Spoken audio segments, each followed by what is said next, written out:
قرآن پاک میں کم از کم ایک پارہ جو ہے وہ ناظرہ پڑھنے کی ضرور کوشش کریں، یعنی قرات یا تلاوت جو ہے، اور اس کے لیے بہترین وقت جو ہے وہ فجر کا ہے۔ اگر آپ صبح کے وقت اٹھتے ہیں تو سحری کے وقت میں 2 اہم کام کر سکتے ہیں۔ ایک تو استغفار کی کثرت، یعنی اس وقت کی تسبیح آپ استغفار کر لیں۔ آپ اگر اس وقت مزید نفل پڑھنے کا وقت نہیں ہے، سحری لگا رہے ہیں، کام کر رہے ہیں، گھر والوں کو جگا رہے ہیں اور کچھ نہ کچھ کام آپ کے ذمہ ہے، تو چلتے پھرتے استغفار کو لازم کر لیں، کیونکہ تیسرے پارے میں آپ نے پڑھا تھا سحری کے وقت وہ استغفار کرتے ہیں، تو اس وقت آپ کثرت سے استغفار کریں۔ دوسری بات، وہ جو سورۃ آل عمران کا آخری رکوع حضور صلی اللہ علیہ وسلم سویرے اٹھ کے وضو سے پہلے پڑھتے تھے، کوشش کریں کہ اسی طرح پڑھ سکے۔ اگر زبانی یاد کر لیں تو بہت اچھا ہے، اگر نہیں بھی تو کہیں پر لکھ کر لگا دیں اور اس کو پڑھیں، کیونکہ یہ سنت پر عمل ہو جائے گا۔ اب ہوتا کیا کہ عام طور پر خواتین کیا کرتی ہیں، آپ نے سحری کی، مرد حضرات تو چلے گئے مسجد، آپ پیچھے سے کچن صاف کرنا شروع کر دیتے ہیں۔ کچن ہو جائے گا صاف، ہٹ جائیے وہاں سے،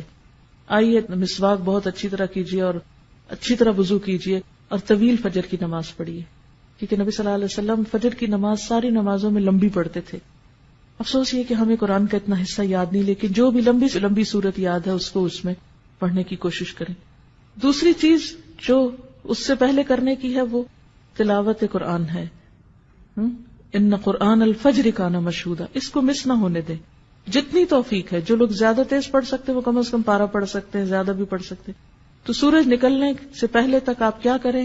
فجر کی نماز اور تلاوت میں وہ وقت گزاریں، اور بہت عبادت کا بہترین وقت ہے۔ پھر اس سے پہلے کہ سورج طلوع ہو آپ کیا کریں، صبح شام کی دعائیں جو ہیں مسنون اذکار وہ کر لیں۔ صبح شام کے مسنون اذکار یعنی وہ دعائیں جو نبی صلی اللہ علیہ وسلم صبح شام پڑھا کرتے تھے، آپ مسنون دعاؤں کی کسی بھی کتاب سے لے سکتے ہیں۔ اس سلسلے میں ایک کتاب وَإِيَّاكَ نَسْتَعِينُ کے نام سے الہدا سے شائع کی گئی ہے۔ اس میں ان دعاؤں کی سند، فضیلت، پڑھنے کا طریقہ اور اردو اور انگریزی ترجمہ بھی موجود ہے۔ تو اگر زبانی نہیں آ تو آپ دیکھ کر پڑھ لیں۔ پھر کیا ہے کہ سورج نکل آیا، اگر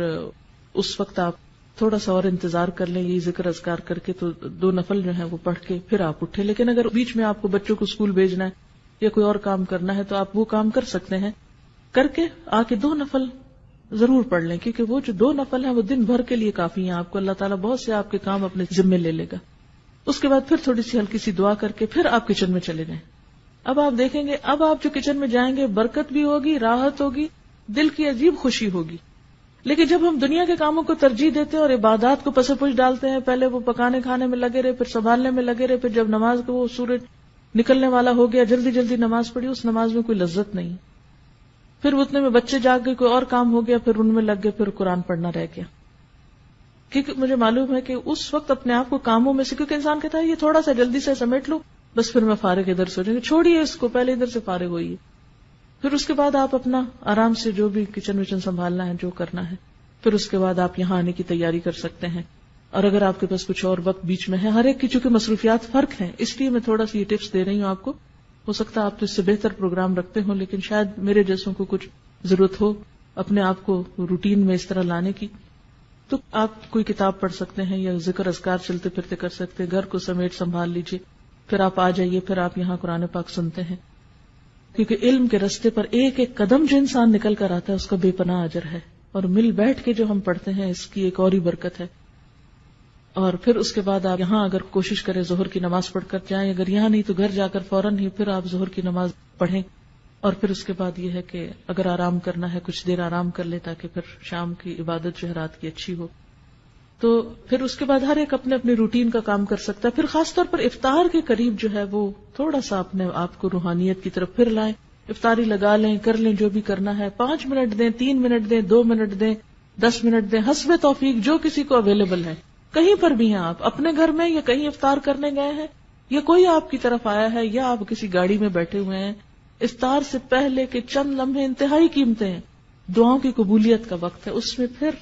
دعا کی طرف رجوع کریں۔ اور جو دعاؤں کی کتاب جیسے قرآنی اور مسنون اذکار کی کتاب اگر آپ کے پاس ہو تو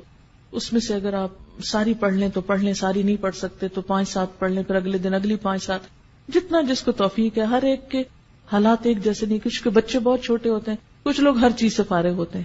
اب جن کے پاس جتنی فراغت ہے اتنا ان کا حساب ہے، تو وہ اتنا زیادہ آپ توجہ ادھر کریں.